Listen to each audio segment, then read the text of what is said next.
बिल्ली की कहानी किसने सुनी है। मस्त रहा करते थे बाबा।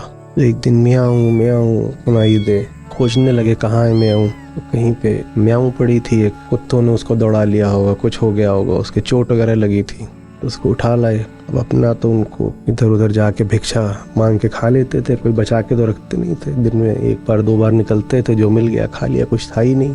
उस दिन अलग से निकले रात में भिक्षा मांगने। लोगों ने कहा बाबा जी इतनी भूख लगी आज। बोले नहीं, वो बिल्ली पड़ी है। तो लोगों ने थोड़ा उनको दूध दे दिया, तो आए उसको दूध पिलाया। वो बच्चा बड़ा होने लगा, उसकी जो मांग थी दूध की वो भी बढ़ने लगी। गांव वालों ने देखा है बड़े परेशान होते हैं। तो एक कोई भक्त रहा होगा, उसके कई गायें थी, वो भक्ति में आकर के एक गाय बाबा जी के बांध गया। बोला आप रात बेरात निकला करते हो इसके लिए दूध मांगने, अब ये जब भी म्याऊं म्याऊं करे यहीं से दूध पिला देना। बाबा जी बोले अच्छा। जब वो गाय उसको भूसा सानी देना है, वो गोबर करे, गोबर साफ करना है। बाबा जी का ज्ञान ध्यान सब खत्म।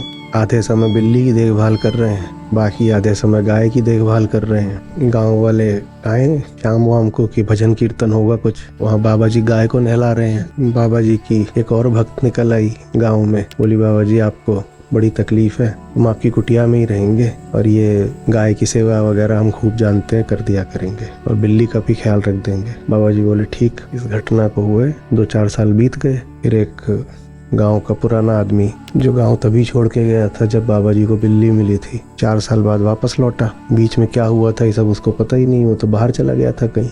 4 साल में लौटा, बाबा जी की कुटिया की ओर गया कि गाँव लौटे हैं तो बाबा जी के दर्शन कर लें। तो वहाँ जाता है तो वहाँ बढ़िया मकान बना हुआ है, 2-4 कमरों का, गाय भैंस सब बंधी हुई हैं, आसपास खेती हो रही है, 3-4 छोटे छोटे बच्चे ऊपर कूद रहे हैं। एक औरत बाहर निकल रही है, उसका पेट फूला हुआ, उसको एक और बच्चा होने वाला है। एक आदमी बाहर निकल रहा है, कोई दाढ़ी वाड़ी नहीं, कुछ नहीं, बिल्कुल गृहस्थ संसारी। तो उससे पूछते हैं यहाँ एक बाबा जी हुआ करते थे, वो बाबा जी कहाँ गए? तो बोले बेटा बाबा जी कहीं चले गए हैं, तुम सब लोगों के लिए एक संदेश छोड़ गए हैं। तो पूछता है क्या संदेश है? बोलता बिल्ली मत पालना। कुछ विषय ऐसे होते हैं जो जीवन में आते हैं तो अपने पीछे विषयों की कतार लगा देते हैं। जिंदगी में जब भी कुछ लेके आ रहे हो, छोटी से छोटी चीज ये पूछा करो, ये अकेली आई है या इसके पीछे पूरी अदृश्य बारात है जो अभी दिखाई नहीं दे रही है। पर अगर इस चीज के लिए दरवाजे खोल दिए तो पूरी बारात घुसेगी अंदर, फिर उसको घुसने से नहीं रोका जा सकता।